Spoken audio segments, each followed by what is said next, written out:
Cody put out a tweet saying, what entrance music should I use on the indies? We sent him a tweet just through whomever we had already worked for, and we said, hey man, can we give this song a shot? We did I Am Perfection, and I guess there was a little bit of kerfluffle backstage about you can't have perfection in your title, that's Mr. Perfect. And we wrote Burn It Down.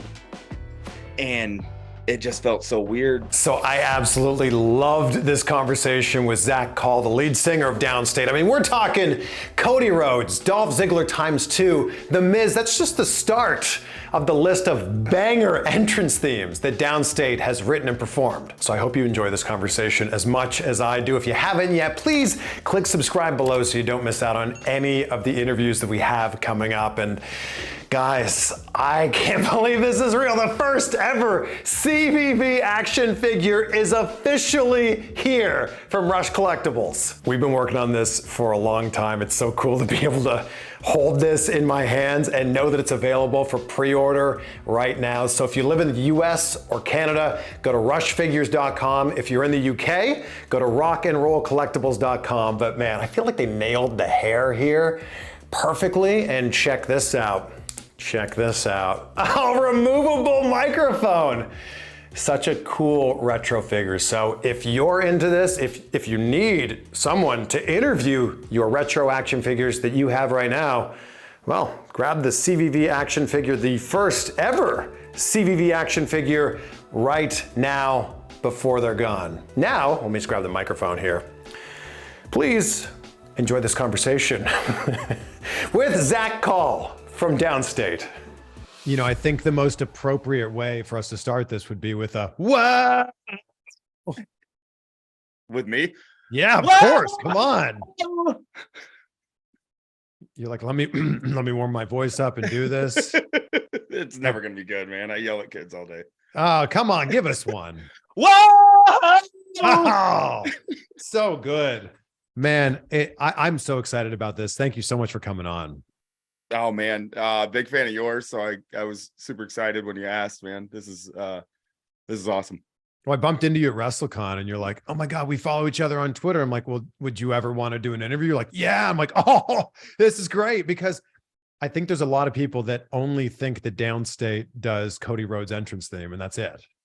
It's an everyday occurrence whenever we go to a wrestling event that we get wait, you do that too? We've been in the business since 2008. So list them all off here. So let's just start with the man himself, the awesome man, the Miz, man. Let's go, Mike. He came to play. He came to play, baby. He started it off and he was on fire. He had that United States run, and he really, like, we could have been dead in the water, I think, right there and then if he fell flat on his face, which he did not by any means. And I think he excelled within a year up to the top after he hit that US run. And then we went right to Dolph. Mm-hmm. We did this was the I Am Perfection theme. We did I Am Perfection. And I guess there was a little bit of kerfluffle backstage about you can't have perfection in your title, that's Mr. Perfect. So he had not listened to anything that Dolph had for the 6 years that prior to that he had that song. So we changed it to Here to Show the World. And then Alex Riley.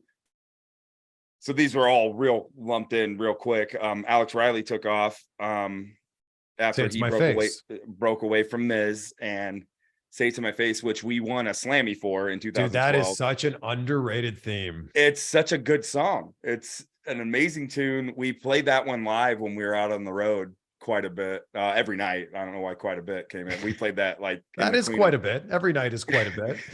It was the cleanup spot every night. It was like, oh damn, these guys can go. We played that. We still have not received our Slammy WWE, so we won it. Hold on. Well, who has the Slammy? Nobody. In the band, we won Song of the Year, Entrance of the Year in 2012. And does Riley have it? I'd have to ask him. I think is he Or going by Riley or Kevin now? I'm not I sure think what it's he's going by. Kevin Kiley. Yeah. I think he's getting back into the biz though. It seems like it a little bit. That'd be great. I had him on about 3 years ago and he was talking about it, but he was dealing with some health issues at the time. So hopefully that's taken care of now. Yeah, hope all is well. Is the Slammy just sitting in a WWE warehouse I somewhere, don't think that perhaps? they give out material slammies. I think it's just a thing for TV. I Oh, really do. Unless well, you're now Owen we need to Hart, make I this don't think that happen. they I want it so bad. What did we do after that? I did a run for Broken Dreams. They played it for a while and then they sold it in WWE magazine when it was still a thing. It might still be a thing, but they sold a link in a page for my version of Broken Dreams, which I think you can still purchase if you want. Yeah. And then I did Dashing Cody, the wow, you only smoking mirrors. There it is. Yeah. We worked on, it's really, really funny because all these dudes are really, really good friends. But Sean was out working, our bass player was out working in a publishing company, and while he was out working, they had offered us another tune instead of flying me out to do it. Sean does all the like scream parts in all of our songs. For whatever reason, they asked him to do something on Morrison's song, which was that now listen, that Yeah. the super Doorsy vibe that they were going for. So we did that, and then we got to Ryder, and that happened. We had just did a cover because fans on Twitter were like, hey, can you do a hard rock cover of Radio? And I loved his character. I used to super Mark, the biggest Mark in the world. When he debuted on ECW after the Major Brothers thing, he had the one pant leg and the headband. And I was 18, 19 years old and just being an idiot, but I went and cut a pair of my pants. Gosh. One and put a headband on. I was like, I don't know why, but I love this dude right here. So we followed him for a long time, and about 8 years into his career, we covered a song just being fans. And then he got it on Z True Long Island, and then eventually WWE had heard it, and then they let him use our version of Radio on TV, which was really, really cool. Sorry, I'm doing a long. No, this is great. It's banger after banger after banger. I love it. So that was the end of our WWE run in about 2015, 2016. There was a few more. Can you do it? Will you do it? Are you the right fit? And it, for one reason or another, didn't work. And then we went over and just started doing independent stuff. And that's actually Cody, right when he broke away, he put out this Twitter thing, and we were kind of a sinking ship, to be honest. And Ryder kind of gave us a lifeline, really did. Like as a band in general? Yeah. I mean, we had some success and we get a little bit of notoriety just from being involved with WWE, but we hadn't put an album out since 2013, and we weren't really thinking about writing. I'm an administrator at a school. Sean's a lawyer. And my brother runs a body shop, and we were This doing is what that. happens when the rock stars grow up. Correct. And we got old, and living in a van or in a tour bus is kind of tough on older guys, especially guys with families like my brother. Sure. So I just was on Twitter and I was in my feels a little bit. I'm like, dude, we're not done yet. Like, something's going on. We just got on SmackDown 2 weeks ago with the Radio cover, and we did that in a bedroom. We didn't have any, like, WWE didn't fly us out. We did that on our own. Like, we could still do this. Cody put out a tweet saying, what entrance music should I use on the indies? Yeah. And he said something about Throne by Bring Me the Horizon. And I was wearing that album out at the time. I knew, one, by being such a big fan of his since he showed up with Bob Holly, like, I knew this dude's character. I'm a wrestling historian. I know what he wants to sing about, and I know that what he's going through a little bit, just because dirt sheets sometimes are right. But at the same time, like, this dude should be getting a better opportunity. So we sent him a tweet just through whomever we had already worked for, and we said, hey man, can we give this song a shot? And we sent him a snippet of what we were thinking about, and I sent him my words over. And that hard times breed better men is just straight copped from his dad's promo. Yeah.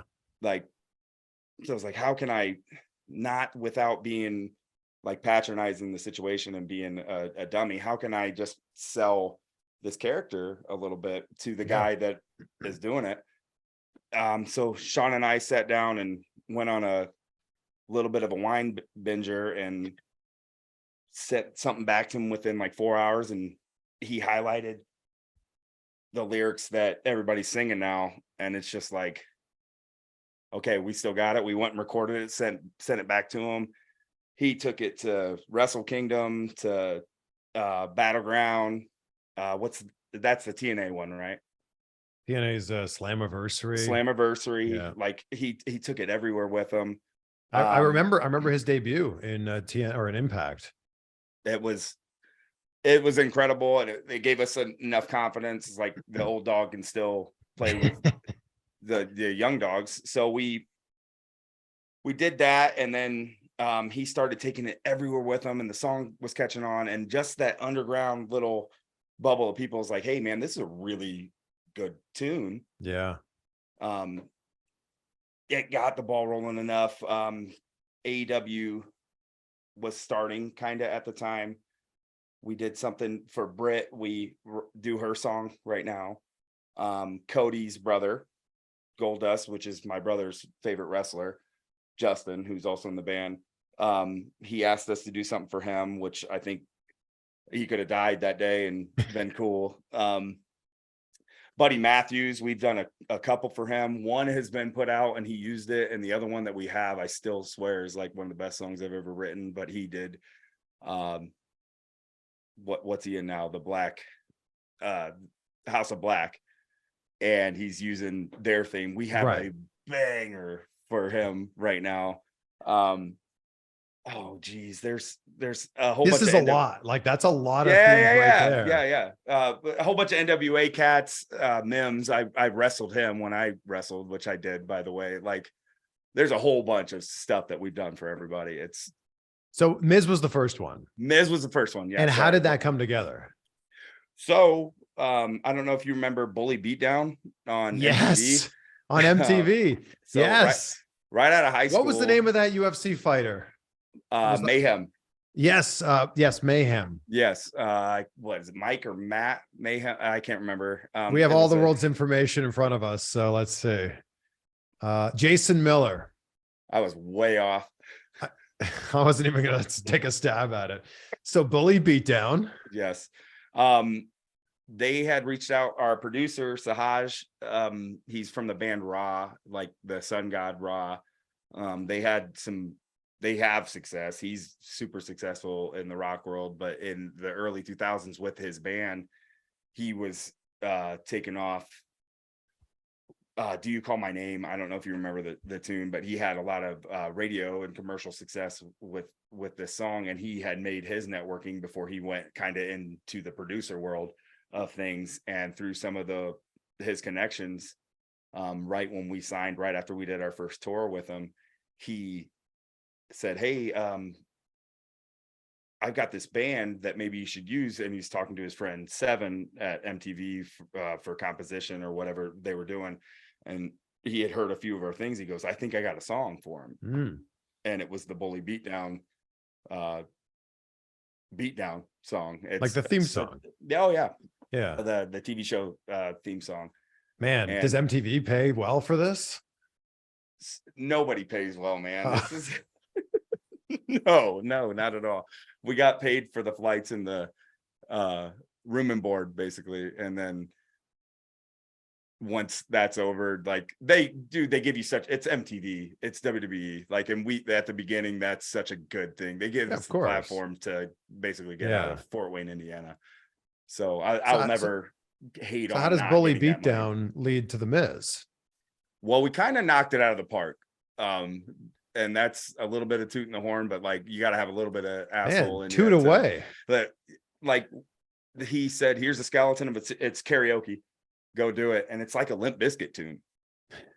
So like wrestling fan 101 and growing up, you know, a 90s kid. Me and Sean's got this Chester Bennington voice, and he can get into Fred Durst a little bit, and I'm down here Darius Rucker every once in a while, but I can scream and I can sing these good R&B melodies. It was a perfect match, man. When we sang it the first time in Boca Raton, Florida, like maybe we get it, who knows, we're just trying to finish an album. We sent it out and they're like, yeah, let's run with that for 4 seasons. Like, all right, cool. Wow. So Jim had heard that and said, hey, these guys can do kind of your style, because he still wrote at the time. He was writing Saliva tunes and Limp Bizkit tunes, and he was really getting into this band Linkin Park in 2009. Like, real story. Wow. Like, Jim, come on, man, don't be that behind the times. But he really got into Linkin Park at the time, and he thought that I Came to Play was the one. Like, hey, let's do a Linkin Park song. It doesn't sound like Linkin Park at all. No. But basically what ended up happening is when he sent the skeleton of that song, my brother, also a humongous wrestling fan, said, I know what he's looking for here, and I know the kind of pace that he's looking for and the Linkin Park sound that he thinks he wants. Let's just go ahead and try that. Luckily, Jim gave some 18-year-old boys a shot, and Justin was ballsy enough to throw out some Jim ideas. Johnston you're talking about? Yes, yeah. The legend, the GOAT. Yeah. How do you get connected with Jim Johnston? So he heard the Bully Beatdown thing, and somebody had told him, like, hey, that was it. It was just rant. Wow. From hearing that, and he's like, I could use those guys on a few. So he was always just, I mean, he's collaborated with a lot of different Yeah. people and a lot of different bands, a lot of different singers. I guess he's just always listening, keeping his ear out for new talent. Yeah. I mean, that's how you stay in the business for 40 something years, isn't it? Yeah. I mean, the dude's brilliant. He was such a fun convo to just trying to, I guess, grab his genius in some forms or another. But like, some of them were so, and I say this with all due respect, like, it was so elementary the way that he would break down a song. And then sometimes, like, you're a creative man, like sometimes you overthink something that should just be like red, white, like black, white, Sure. red, you know what I mean? And he broke it down all the way to there, and he goes, now go. And it's like, oh, all right, yep, we can go from there. So with that one, that was just a song that already existed. This wasn't the Miz coming to you and saying, all right, I want a song that sounds like this. Nope. Did you even know it was for the Miz? Yeah. Okay. To the point where when they were flying us down, I didn't know if we were writing a song for him or what was going on. So I wrote on the American Airline napkins, I wrote a whole skull crushing finale song that's still pretty good. That never recorded or anything like that, but I wrote the whole thing on the way down. I was like, dude, I got it. We're good. And we showed up, he's like, okay, our producer's like, that's cool, but you guys are just doing this. I was like, all right, right on. So what does it look like when a wrestler comes to you and says, all right, I want Downstait to do my entrance theme? It never gets old, I can tell you that. It's the coolest thing in the world, especially when like our guys come to us. Like Buddy is one of the like Brit, you could see coming from a mile away. So when we got to do her song, I was like, oh man, we're riding her coattails forever. We're super lucky with all these people that we end up doing the music for, that they are so good at their craft. Sure. Yeah. That we just kind of, ride in the wake for a while. Buddy, though, I thought he was so underutilized. And when he reached out and said, hey, you guys want it? I was like, yeah, dude, whatever you want. Let's go. But so does it start with them saying, I want it to sound a little bit like this? Could you include some, themes, like some lyrics like this? Most of the time. So we will give them to try to help them along, because their creativity is, and I don't want to bash anybody here, but like their creativity is is their dance, is their athletics. Yeah, of course. That, Yeah. most of the time. And some of them can Yeah, go they outside are that box. masters at that craft, right? And you Correct. are masters at this other craft. And so what we asked them to do is like, hey, what song would or what wrestler's song would you like to have if you could ever have one? What song right now do you love? And what are you trying to tell me with your character? Because I already know as a fan, this is what I see your character to be right now. What do you want your character to say? And then we go from there. Now, are the wrestlers themselves paying you for this? Does WWE, AEW, how does that work? So that's insider trading, and you'll never know. It just depends on the guy or the girl for the most part. We're also not the worst businessmen in the world. If somebody is an investment, like it's a sure thing. Yeah, we got you. Yeah. For sure. And I hate to, even throw that out there, but like sometimes people need stuff quickly, and if they need something so quickly, then we're gonna charge, you need this by Monday, which is like the Alex Riley thing. Sean and I were on our way to a vacation up and WWE called us at Friday. We flew out Saturday morning to California to record Say It to My Face. We sketched it out Sunday night. We recorded it Monday morning on a red eye. We got back home Monday night. We were listening to Say It to My Face on TV. Man. Yeah. So like, how does WWE decide we want to use a band for this instead of the in-house person that is, on our payroll to do this? I would hope that the turnover isn't that great, that he is so overwhelmed that he just needs to delegate or facilitate his stuff that way. But sometimes I think I want to give him all the credit, like, hey, these guys can nail this. It felt like that after we had nailed those 3 specific to Dolph, Ms. Dolph, Riley. Yeah. He went kind of back to back with us on that within side of like 8 months, I think. Where he just was able to, you guys, let's try this out whenever he seemed deemed fit to, like, for us to do something for him. It was, it's weird. It's super weird because not everybody wants a hard rock song, which we're trying to break that mold as well. Like, no, Downstait, you guys are so good at this. Yeah. Come on. Well, I appreciate that. Go ahead. I'm fascinated by the idea that the Cody Rhodes Woah is so over now. And it's amazing to me that it took 6 years for this to happen. And nobody talks about the fact that this was his theme song when he was on the Indies. This was his theme song in Ring of Honor. This was his theme song in Impact Wrestling. This was his theme song in AEW. Nobody was singing along to the Woah until he was in WWE. Correct. So that's planned, by the way, us being as big of fans as we are. Like, Smoke and Mirrors has had that Woah in some form or fashion. We didn't do that on accident. That's a callback joke. Like, it's all the way, like, let's bring this all the way together for it to catch, for wrestling fans to be so Easter egg honey, like, to catch on when it got to WWE. It's like, it's so cool. And I guess Kevin Dunn is a humongous fan of the tune. So he's put the emphasis on it during it's now part of the entrance. Oh man, for sure. And you always see Triple H talking about, like, what are the big moments in your entrance? And I mean, obviously Triple H has the moment in his entrance, the water spit. But they incorporated that and the fireworks and the punch down. Oh, it's so good now.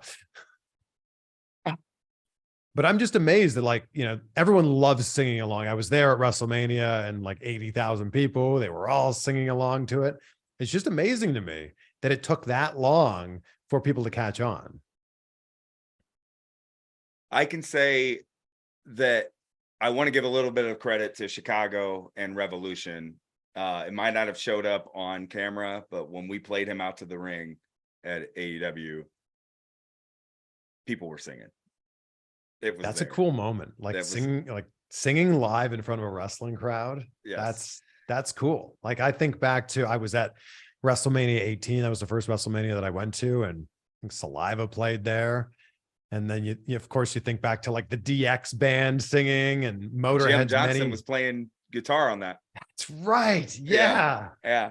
Oh, the goat. Just good. looking like a nerd. He looked like a teacher. Ding, ding, ding, ding, ding, ding, ding. So good. Yeah.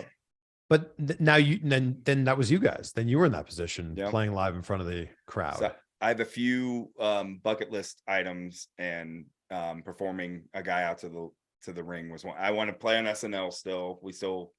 We have an album coming out right now, and please plug away. Who knows where we'll be. We're still working on music. We write every day. We're still getting stuff out like that. It's not just work for wrestlers. We still write concept stuff for ourselves. But I always wanted to do Conan when he still had music. I always wanted to do SNL, and I always wanted to play somebody out to the ring at Mania specifically. But damn, if Chicago crowd, 16,000 people isn't a pretty good runner-up prize.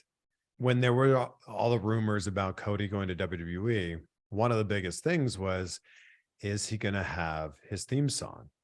And then WrestleMania 38 in Dallas, wrestling has more than one royal family. I was like, oh, there it is. Oh my gosh. Wow. They're acknowledging that AEW exists, basically. Yeah, man. So it's even more cool because he did the whole throne thing right when AEW was taking off. I can't remember what pay-per-view that was. It was Double or Nothing. Double or Nothing. The very first one. So hearing it, I don't want to give away too much, but we were aware that Kingdom was coming, and we were in a little bit of a legal battle, and Cody Rhodes is absolutely the fucking man. We were on the phone with lawyers and agents and WWE's lawyers and composers before, and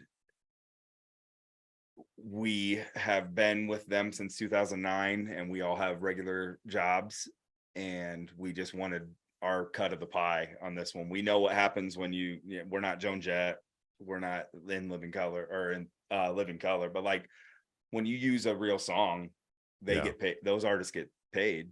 Yeah, it's not a part of WWE work. This is a song that we wrote. It's a licensing thing, right? Yeah, like they get absolutely paid every time you hit play on that. Correct. So if someone wins, it gets played twice, double your money. That's what we want. We want winners. Yeah.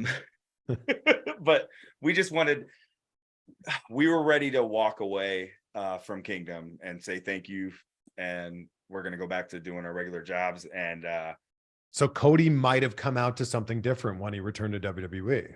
It was pretty close to it. And then Cody, we held a silence for a little bit, and I'd said my piece, and my heart's in my throat, and I'm not ready to give up this song. I worked so hard on this song. We worked so hard on this song.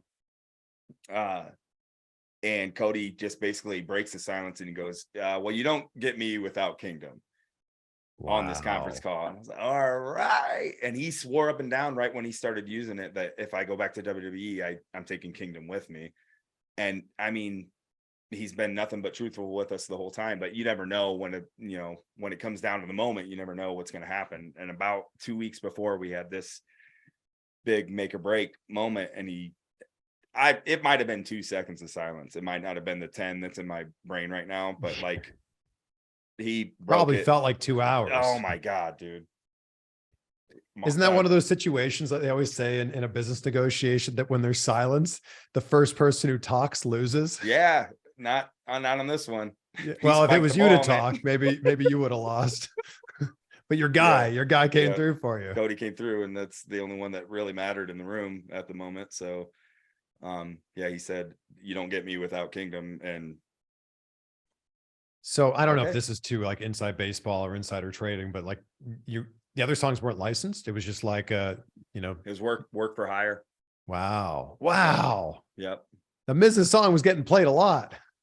It sure was. And Dolph Ziggler doesn't ever get injured, so no. Marathon man. Yep. So we That's got amazing. But I mean, look, it's all come back around here. It's 7 years since you wrote Kingdom, and yeah. it's now, it's your number one song on Spotify. I would say for most wrestling fans currently, it's number one or very high up on their list of songs they want to listen to all the time. I made a meme. I should have tagged you guys in this. I made a meme with the Christian Bale American Psycho where he's listening to headphones. I saw that. I saw that. It got like 3 million plays on Instagram. It was like my AirPods and then me walking to the gym. Yeah. Yeah, and it's Cody Rhodes' Kingdom. That's so cool, man. Well, I'm happy. I think people, it doesn't matter. Like it does matter, obviously, that Cody is Cody, but I think it's a good tune, man. I think it's a really, really good tune. It's we're super duper proud of it. But is that the one you're the most proud of? Yes, by far. And I know this is like picking your favorite child. I get it. So my favorite child of all time. So I go on my rambles. Chelsea Greene, I wrote this song called Hot Mess for when she initially left WWE. Now she's back, and she fought for this when she returned at the Rumble. Sorry if I'm revealing too much there, but I wrote this song Hot Mess for her, and it's so goofy funny. It's just basically her TNA character, which was so good. It is so good.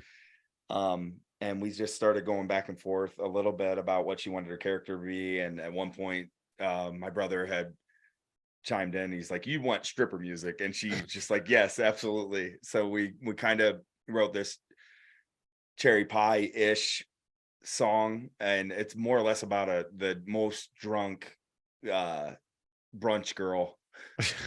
Brunch girl. It's called Hot Mess. I brought some comedy chops out a little bit, and then I kind of did like this Barbie girl type of thing with her and Matt to do some dialogue back and forth. And it's funny. It's so good. And I got my producer to sing on it with me, and she loved it. I loved it. I was super proud of that one. That one for just having like the most fun, and like as soon as the pen goes to the paper, it's the finished song. That one for me most recently is a favorite of mine. But Kingdom, that's my baby. It's Sean's baby. It's Justin's baby. There's not a better way for the business of Downstait to collab on a song and make something so perfect, honestly.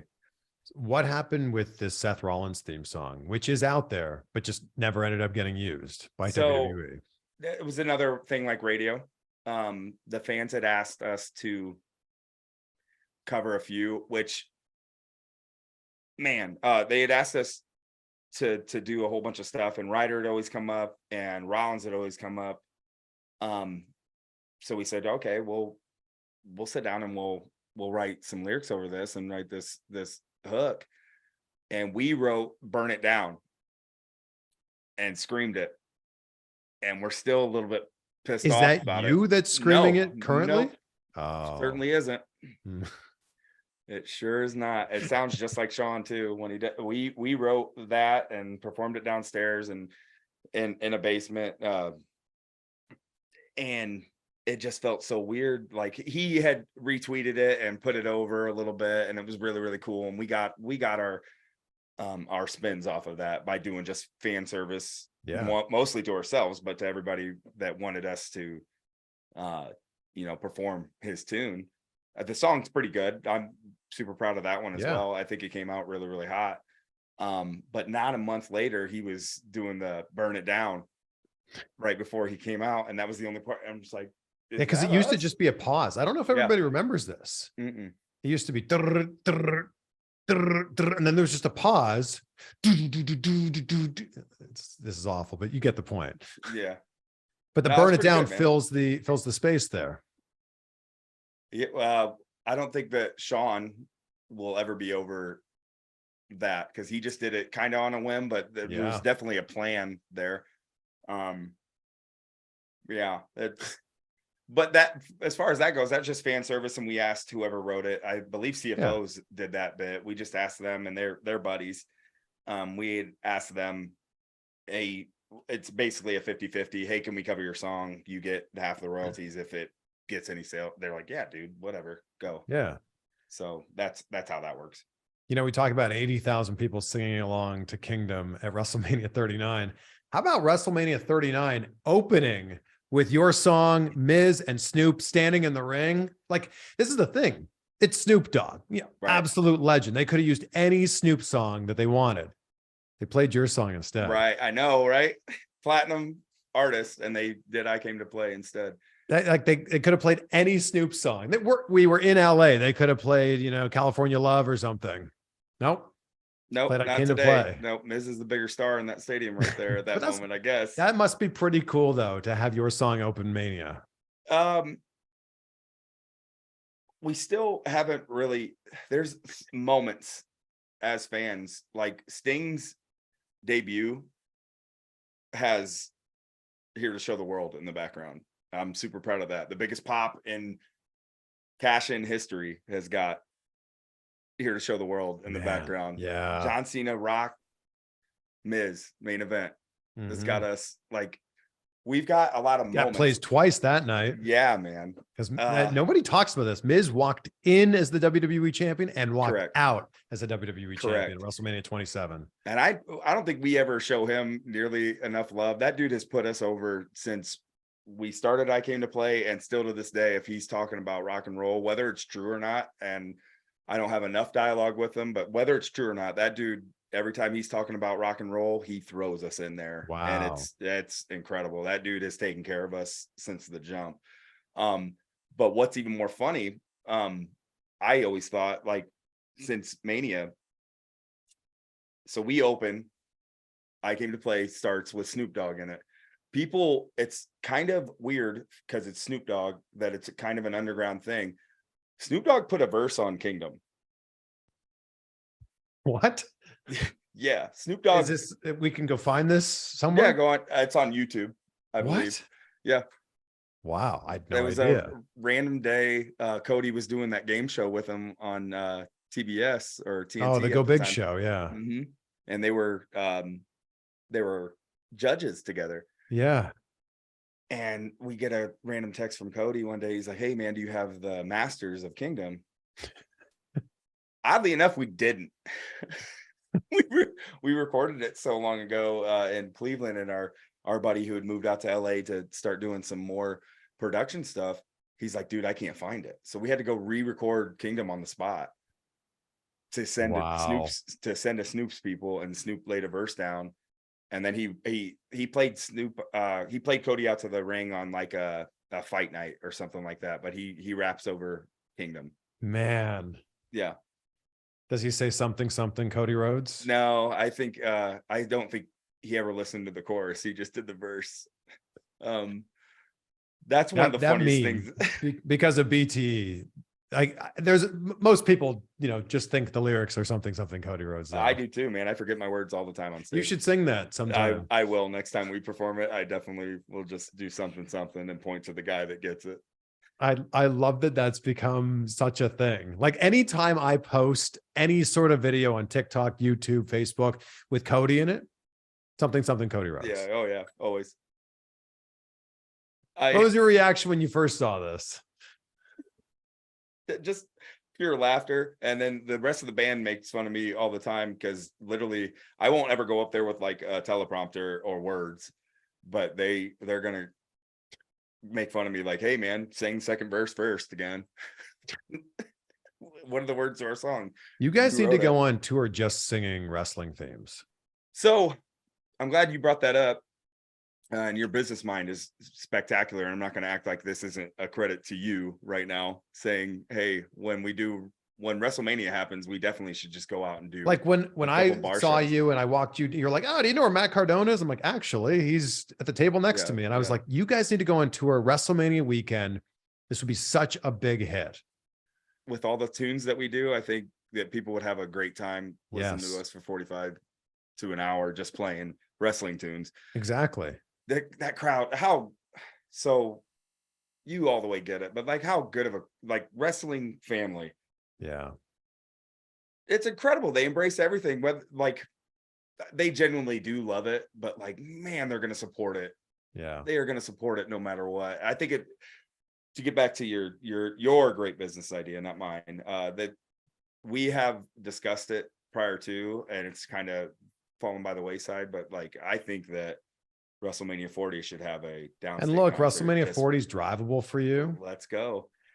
So Where's I it at? think it's in Philly. Oh boy. So, and it's not that often that there's an East Coast WrestleMania. I mean, I guess there was New York, that was very cold. Tampa, I guess, is technically East Coast, but Florida's not. I don't know. Is that really East Coast? No, Good it's feeling. Florida.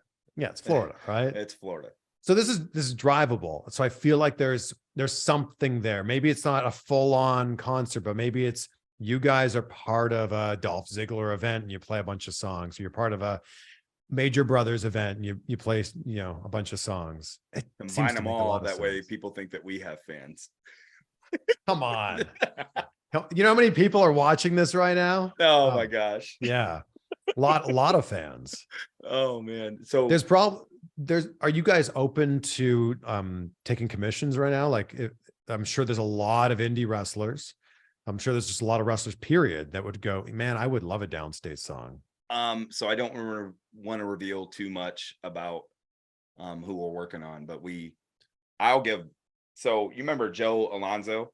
Of course. He took the big choke slam on his neck recently. We're working on his tune right now. We're big fans of that guy. We've watched him a few times just in he's some not a NWA heel stuff. in real life. I love Joe. No, he's a great kid, man. Yeah, Joe's that great. kid's fantastic. We're working on something for him right now. We got a few others in the mix. We're always trying to find the next guy a little bit. Joe, we're a super big fan of him. He, at one show particularly with about 250 people in the crowd, he was working heel, read the room, and turned it on its head and was baby by the end of the night. It was like, that's wow. if you want to know what it looks like, that's what it is right there. He just listened to the room. Yeah. So that's tougher to do. Everybody, you can train a lot of athletes to go in there and wrestle. This guy listened to the crowd and worked it. So big fan of Joe. We're finishing something up for him right now. Okay. Zach, when you talk about being a lifelong wrestling fan, clearly you get it. Who were your guys growing up?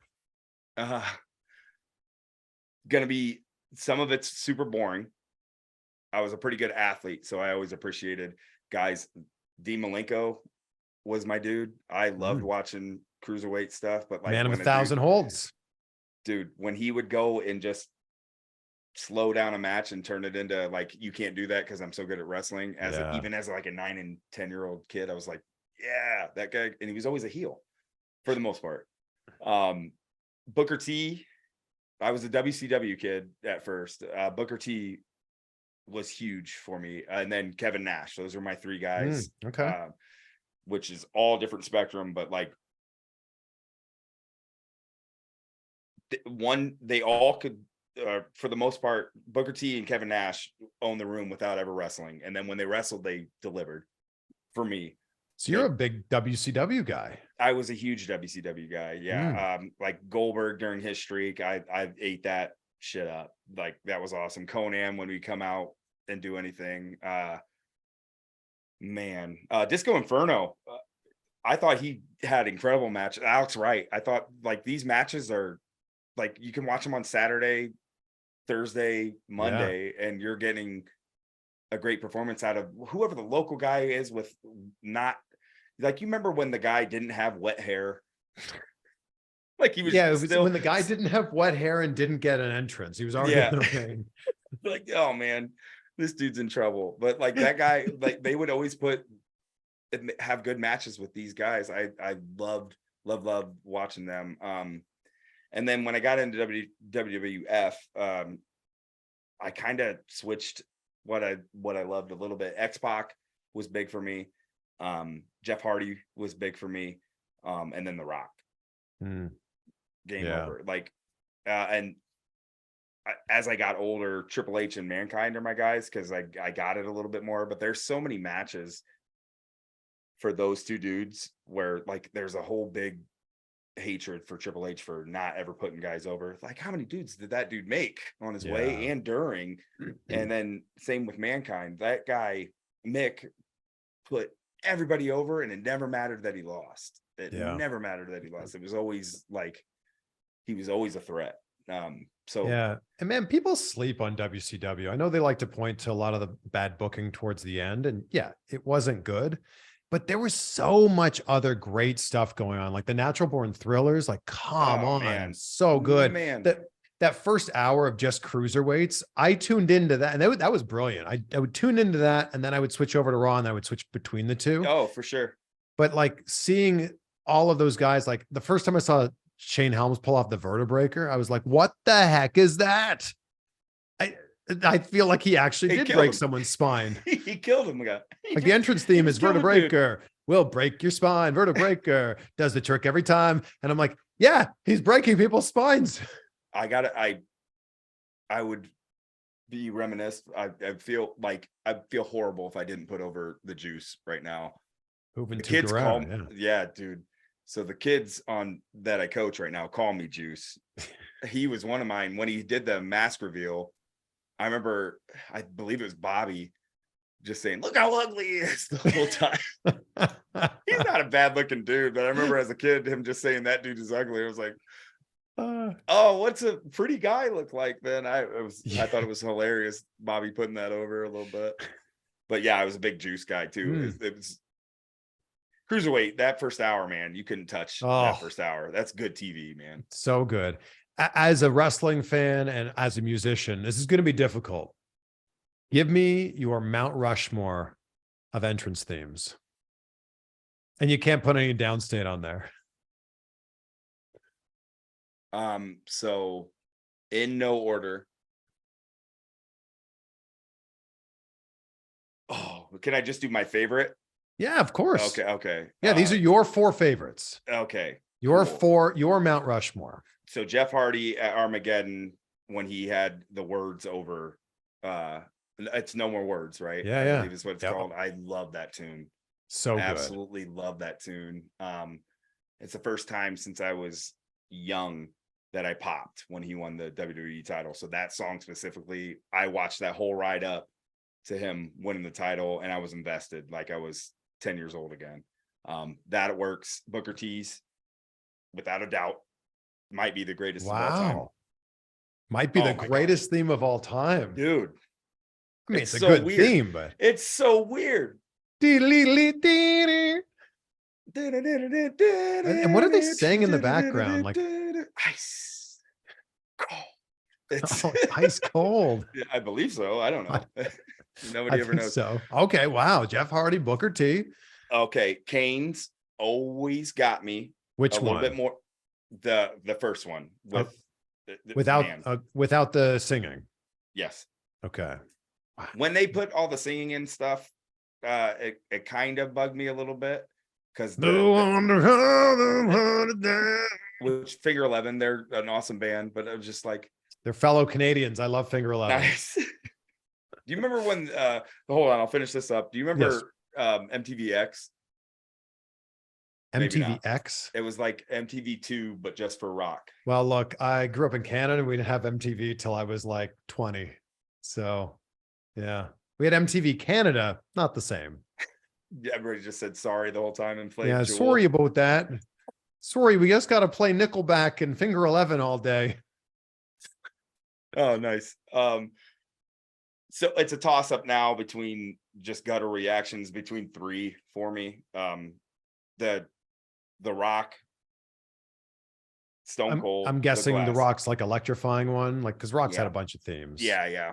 The Rock's heel theme. People sleep on the LA one. Is cooking. Yeah, dude. Yeah, the slow. Yeah.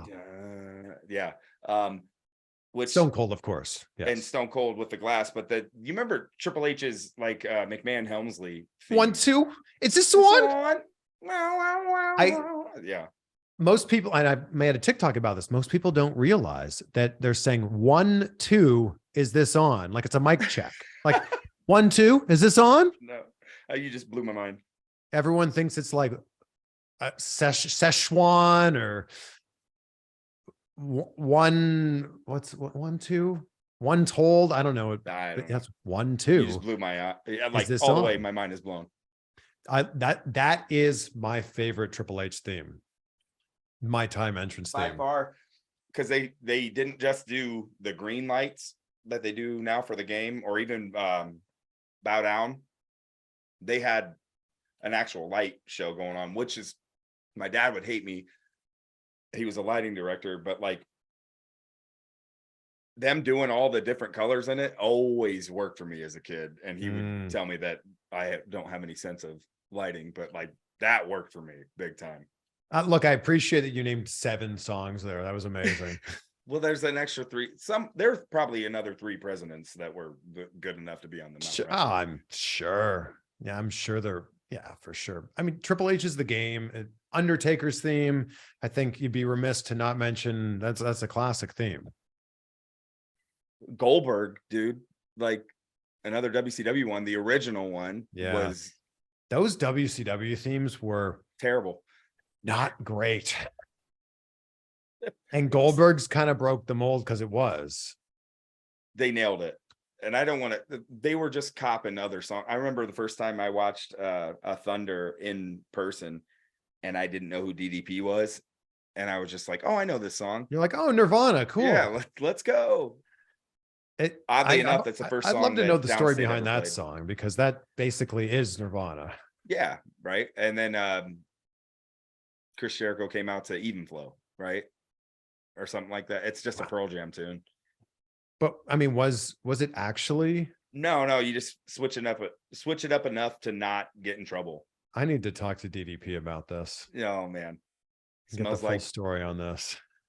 Not yoga. It smells like not yoga. Smells like not yoga. Dude, this has been great. I'm so glad we were able to catch up, get to know you a little bit more, and get to know the man behind all of the themes and the band behind all of these themes. I'm excited. I felt like we just had a really good conversation and hangout right there. This was a lot of fun. It was great. I feel like we could talk for another 7 hours about bad WCW themes. We could also talk about how about TNA themes. Oh, I don't want to go into that. Some of them, there's some real bangers there. Like yeah, AJ sure. Styles theme. Get ready to fly. We worked with John, who did he did Brian Myers' song, and that's how we ended up doing. There's some more songs that I didn't even mention I feel bad about. Now, we did the Major Players theme for their TNA and now their indie run. Also an incredible tune. I don't remember his last name right now, but we worked with him on this and collabed and made this awesome tune as well. But yeah, TNA notoriously does okay. It's a nice way of putting it. Yes. Yeah, it's a really nice way of putting it. Well, as you know, I end every conversation talking about gratitude because it's such a big part of my life. I have this new sign here behind me. I just painted the walls in my office here. It used to be white. Now it's whatever color this is. 3 things that you're grateful for, Zach. 3 things I'm not 3 things that I'm grateful for. We never quit. In the weirdest way, a lot of us don't have, and this is getting a little bit deep, but we don't have the greatest family upbringing. So Downstait is our family. So it takes a family to actually to understand what family is. Family is definitely the thing that we gained from going through all this together, and now we're riding this awesome wave, and we went through all the struggles together. So not quitting, family, and then man, I don't want to just single them out, so I won't. Just the boys and the girls, specific to everybody I've already named: Ms. Dolph, Cody, Brit, and Chelsea, for carrying us. Matt, Zach, man, they've carried all of them. They've carried us to heights that we never saw coming, and we're happy to be. We didn't sink their ship. They rose our tide for sure. Oh, I love that. What is a Downstait, by the way? It's 8th grade boys trying to trying to be smart with algorithms on YouTube, because System of a Down was out, and Down Breed was out, and Downstait spelled correctly was already taken. If we live in upstate Indiana, it doesn't make any sense. We were just trying So you're to just trying to come up with a band name that sounded like a band name. Yeah, and we're dumb 12-year-old kids. But if you were to search Down, hopefully we made a song big enough by like the third search. Man, like, oh man, look at that's amazing. yeah. And I think that one of the things I want to acknowledge you for during this whole conversation and what you guys have done as a band is there's a lot of people who are not willing to work for an opportunity, not willing to work for free, perhaps not willing to work for what they perceive to be their price or their rate. And you're basically saying, give us the shot. Yeah. Let us use this opportunity to springboard into something else. And I just want to acknowledge you guys for that. Oh, well, thank you. It's not arrogant, it's confident. We know what we can do. Yeah. Yeah. Well, it's banger after banger after banger after banger after banger. So, man, you guys should be so proud of everything you've done, and keep up the great work, man. Well, thank you so much, man. And we hope we keep putting more out.